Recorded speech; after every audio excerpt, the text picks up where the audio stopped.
আসসালামু আলাইকুম। আপনি দেখছেন আমাদের বিশেষ প্রতিবেদন। আজকের বিশ্ব রাজনীতির সবচেয়ে গুরুত্বপূর্ণ এবং উদ্বেগজনক বিষয় যুক্তরাষ্ট্র এবং ইরানের চলমান সংঘাত। এই সংঘর্ষ শুধু দুটি দেশের মধ্যেই সীমাবদ্ধ নয়, বরং এটি পুরো বিশ্বের অর্থনীতি, জ্বালানি নিরাপত্তা এবং আন্তর্জাতিক স্থিতিশীলতার ওপর সরাসরি প্রভাব ফেলছে। দীর্ঘদিন ধরেই যুক্তরাষ্ট্র ও ইরানের সম্পর্ক উত্তেজনাপূর্ণ। ১৯৬৯ সালের ইসলামিক বিপ্লবের পর থেকেই এই দুই দেশের মধ্যে রাজনৈতিক দ্বন্দ্ব শুরু হয়, যা সময়ের সঙ্গে সঙ্গে আরও গভীর হয়েছে। বিশেষ করে ইরানের পারমাণবিক কর্মসূচি নিয়ে যুক্তরাষ্ট্রের উদ্বেগ, অর্থনৈতিক নিষেধাজ্ঞা এবং মধ্যপ্রাচ্যে প্রভাব বিস্তার নিয়ে প্রতিযোগিতা, সব মিলিয়ে পরিস্থিতি ধীরে ধীরে সংঘর্ষের দিকে এগিয়ে যায়। ২০২৬ সালের শুরুতে এই উত্তেজনা নতুন মাত্রা পায়। মধ্যপ্রাচ্যে যুক্তরাষ্ট্রের মালিকানাধীন সামরিক ঘাঁটির ওপর হামলার ঘটনার পর যুক্তরাষ্ট্র সরাসরি ইরানকে দায়ী করে। এর পরপরই যুক্তরাষ্ট্র ইরানের কিছু গুরুত্বপূর্ণ সামরিক স্থাপনায় বিমান হামলা চালায় এবং পারস্য উপসাগরে তাদের নৌবাহিনীর উপস্থিতি বাড়িয়ে দেয়। এর জবাবে ইরানও শক্ত প্রতিক্রিয়া দেখায়। তারা ক্ষেপণাস্ত্র এবং ড্রোন হামলা চালিয়ে যুক্তরাষ্ট্রের সামরিক অবস্থান এবং তাদের মিত্রদের লক্ষ্যবস্তু করে। এতে করে পরিস্থিতি দ্রুত উত্তপ্ত হয়ে ওঠে এবং বিশ্বজুড়ে এক ধরনের আতঙ্ক তৈরি হয়। এই সংঘর্ষের সবচেয়ে গুরুত্বপূর্ণ দিক হল হরমুজ প্রণালী, যা বিশ্বের অন্যতম গুরুত্বপূর্ণ তেল পরিবহন পথ। বিশ্বের প্রায় ২০% তেল এই পথ দিয়ে পরিবহন করা হয়। সংঘর্ষের সময় এই প্রণালী প্রায় বন্ধ হয়ে যায়, যার ফলে বিশ্ববাজারে তেলের সরবরাহে বড় ধরনের সমস্যা দেখা দেয় এবং তেলের দাম হঠাৎ করেই বেড়ে যায়। যদিও পরবর্তীতে আংশিকভাবে এই পথ আবার চালু করা হয়েছে, তবে ঝুঁকি এখনও পুরোপুরি কাটেনি। যুক্তরাষ্ট্র বিশ্বের সবচেয়ে শক্তিশালী সামরিক শক্তিগুলোর একটি। তাদের কাছে রয়েছে অত্যাধুনিক যুদ্ধবিমান, শক্তিশালী নৌবাহিনী এবং উন্নত প্রযুক্তি। অন্যদিকে ইরানও তাদের নিজস্ব শক্তি নিয়ে প্রস্তুত। তাদের কাছে রয়েছে হাজার হাজার ক্ষেপণাস্ত্র, উন্নত ড্রোন প্রযুক্তি এবং আঞ্চলিকভাবে প্রভাবশালী মিত্রগোষ্ঠী।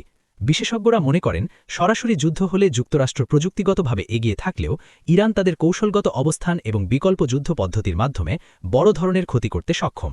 এই সংঘর্ষের প্রভাব শুধুমাত্র যুদ্ধক্ষেত্রেই সীমাবদ্ধ নেই, বরং এটি বিশ্ব অর্থনীতিতে বড় ধরনের প্রভাব ফেলেছে। তেলের দাম বেড়ে যাওয়ায় পরিবহন খরচ বেড়েছে, শিল্প উৎপাদন ব্যাহত হয়েছে এবং বিশ্বজুড়ে মুদ্রাস্ফীতি বেড়ে গেছে। খাদ্যদ্রব্যসহ নিত্য প্রয়োজনীয় পণ্যের দামও বৃদ্ধি পাচ্ছে, যা সাধারণ মানুষের জীবনযাত্রাকে কঠিন করে তুলছে। বিশ্বের বিভিন্ন দেশ এবং আন্তর্জাতিক সংস্থাগুলো এই পরিস্থিতি নিয়ন্ত্রণে আনার চেষ্টা করছে। যুক্তরাষ্ট্র জরুরি বৈঠক করেছে, ইউরোপীয় দেশগুলো মধ্যস্থতার চেষ্টা করছে এবং অন্যান্য শক্তিধর দেশগুলো কূটনৈতিক সমাধানের আহ্বান জানিয়েছে। তবে এখনও স্থায়ী কোনো সমাধান পাওয়া যায়নি। বর্তমানে এই সংঘর্ষ পুরোপুরি থেমে যায়নি, তবে বড় ধরনের হামলা সাময়িকভাবে বন্ধ রয়েছে। এই অবস্থাকে বলা হচ্ছে একটি টেন্স সিজফায়ার, অর্থাৎ অস্থায়ী শান্তি। দুই পক্ষই এখনও সতর্ক অবস্থানে রয়েছে এবং নিজেদের সামরিক শক্তি প্রস্তুত রাখছে। বিশেষজ্ঞদের মতে, ভবিষ্যতে এই পরিস্থিতি তিনভাবে এগোতে পারে। প্রথমত, কূটনৈতিক আলোচনার মাধ্যমে একটি শান্তি চুক্তি হতে পারে। দ্বিতীয়ত, সীমিত আকারে সংঘর্ষ চলতে পারে, যেখানে ছোট ছোট হামলা অব্যাহত থাকবে। তৃতীয়ত, পরিস্থিতি আরও খারাপ হয়ে একটি পূর্ণমাত্রার যুদ্ধে রূপ নিতে পারে, যা পুরো মধ্যপ্রাচ্যকে অস্থিতিশীল করে তুলবে। বাংলাদেশ সরাসরি এই যুদ্ধে জড়িত না হলেও এর প্রভাব আমাদের উপরও পড়তে পারে। জ্বালানি তেলের দাম বেড়ে যাওয়ায় পরিবহন খরচ বাড়বে, আমদানি খরচ বাড়বে এবং বাজারে পণ্যের দামও বৃদ্ধি পাবে। ফলে সাধারণ মানুষের জীবনযাত্রার ব্যয় আরও বেড়ে যেতে পারে। সবকিছু মিলিয়ে বলা যায়, যুক্তরাষ্ট্র এবং ইরানের এই সংঘর্ষ এখন একটি অনিশ্চিত এবং সংবেদনশীল পর্যায়ে রয়েছে। বিশ্ব এখন অপেক্ষা করছে, এই উত্তেজনা কি শান্তির পথে যাবে, নাকি আবার নতুন করে বড় সংঘর্ষ শুরু হবে। এখন প্রশ্ন হচ্ছে, এই সংঘর্ষ কি শুধুই যুক্তরাষ্ট্র এবং ইরানের মধ্যেই সীমাবদ্ধ থাকবে, নাকি এটি আরও বড় আকার ধারণ করবে। বিশেষজ্ঞদের মতে, এই সংঘর্ষ ধীরে ধীরে একটি আঞ্চলিক যুদ্ধের দিকে গড়াতে পারে, কারণ মধ্যপ্রাচ্যের অনেক দেশ এই দ্বন্দ্বের সঙ্গে প্রত্যক্ষ বা পরোক্ষভাবে জড়িত। সৌদি আরব, ইসরায়েল এবং উপসাগরীয় দেশগুলো যুক্তরাষ্ট্রের গ্লোস মিত্র। অন্যদিকে ইরানের রয়েছে নিজস্ব শক্তিশালী মিত্রগোষ্ঠী, যেমন বিভিন্ন আঞ্চলিক মিলিশিয়া এবং রাজনৈতিক শক্তি। এই কারণেই আশঙ্কা করা হচ্ছে, যদি পরিস্থিতি নিয়ন্ত্রণের বাইরে চলে যায়, তাহলে এটি একটি বৃহত্তর আঞ্চলিক সংঘর্ষের রূপ নিতে পারে, যা পুরো মধ্যপ্রাচ্যকে অস্থিতিশীল করে তুলবে। আরেকটি গুরুত্বপূর্ণ দিক হল সাইবার যুদ্ধ। আধুনিক যুদ্ধ শুধু মিসাইল এবং বন্দুকের মধ্যে সীমাবদ্ধ নেই। বর্তমানে সাইবার আক্রমণ একটি বড় অস্ত্র হয়ে উঠেছে। বিদ্যুৎ ব্যবস্থা, ব্যাংকিং সিস্টেম এবং যোগাযোগ নেটওয়ার্ক সবকিছুই এখন সাইবার হামলার লক্ষ্য হতে পারে। যুক্তরাষ্ট্র এবং ইরান দুই দেশই এই ক্ষেত্রে সক্ষমতা রাখে, ফলে ভবিষ্যতে বড় ধরনের সাইবার আক্রমণের আশঙ্কাও উড়িয়ে দেওয়া যায় না। এছাড়াও রয়েছে তথ্যযুদ্ধ বা ইনফরমেশন ওয়ারফেয়ার। সামাজিক যোগাযোগ মাধ্যম, সংবাদ মাধ্যম এবং অনলাইন প্ল্যাটফর্ম ব্যবহার করে জনমত প্রভাবিত করার চেষ্টা চলছে। বিভিন্ন ধরনের ভুয়া খবর, প্রোপাগান্ডা এবং বিভ্রান্তিকর তথ্য ছড়িয়ে দিয়ে পরিস্থিতিকে আরও জটিল করে তোলা হচ্ছে। এই সংঘর্ষের মানবিক দিকটিও অত্যন্ত গুরুত্বপূর্ণ।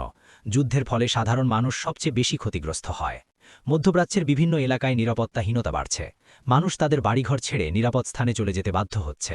খাদ্য, পানি এবং চিকিৎসা সেবার সংকট দেখা দিতে পারে।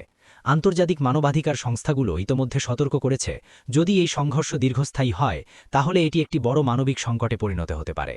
বিশ্বের বড় শক্তিগুলোর ভূমিকাও এখানে গুরুত্বপূর্ণ। চীন, রাশিয়া এবং ইউরোপীয় ইউনিয়ন এই পরিস্থিতিতে ভিন্ন ভিন্ন অবস্থান নিয়েছে। কেউ কেউ যুক্তরাষ্ট্রের পদক্ষেপকে সমর্থন করছে, আবার কেউ কেউ কূটনৈতিক সমাধানের উপর জোর দিচ্ছে। এই ভিন্ন অবস্থানের কারণে আন্তর্জাতিক রাজনীতিতে একটি নতুন বিভাজন তৈরি হওয়ার আশঙ্কা দেখা দিয়েছে। অনেক বিশ্লেষক মনে করছেন, এই সংঘর্ষ ভবিষ্যতে বিশ্বের রাজনীতিতে নতুন মেরুকরণ তৈরি করতে পারে। এখন আসা যাক সাধারণ মানুষের দৃষ্টিকোণ থেকে এই পরিস্থিতি কেমন। পৃথিবীর বিভিন্ন দেশে মানুষ এই সংঘর্ষ নিয়ে উদ্বিগ্ন। বিশেষ করে জ্বালানি সংকট, দ্রব্যমূল্য বৃদ্ধি এবং অর্থনৈতিক অনিশ্চয়তা মানুষকে চিন্তায় ফেলেছে। বাংলাদেশের মতো উন্নয়নশীল দেশের জন্য এই পরিস্থিতি আরও চ্যালেঞ্জিং, কারণ আমরা আমদানি নির্ভর জ্বালানির উপর নির্ভরশীল। তেলের দাম বাড়লে সরাসরি আমাদের পরিবহন, বিদ্যুৎ উৎপাদন এবং শিল্প খাতে প্রভাব পড়ে। এর ফলে দৈনন্দিন জীবনের খরচ বেড়ে যায়, ব্যবসায়িক খাতে চাপ তৈরি হয় এবং অর্থনীতির গতি ধীর হয়ে যেতে পারে। তবে সবকিছুর মাঝেও একটি গুরুত্বপূর্ণ বিষয় হল আশা।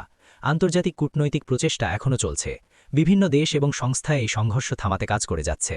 বিশেষজ্ঞরা বলছেন, যদি দুই পক্ষ সংযম দেখায় এবং আলোচনার মাধ্যমে সমাধান খোঁজে, তাহলে বড় ধরনের যুদ্ধ এড়ানো সম্ভব। সবশেষে বলা যায়, বর্তমান পরিস্থিতি অত্যন্ত সংবেদনশীল এবং পরিবর্তনশীল।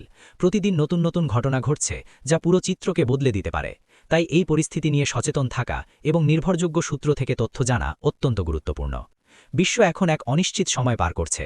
শান্তি আসবে নাকি সংঘর্ষ আরও বাড়বে, এটাই এখন সবচেয়ে বড় প্রশ্ন।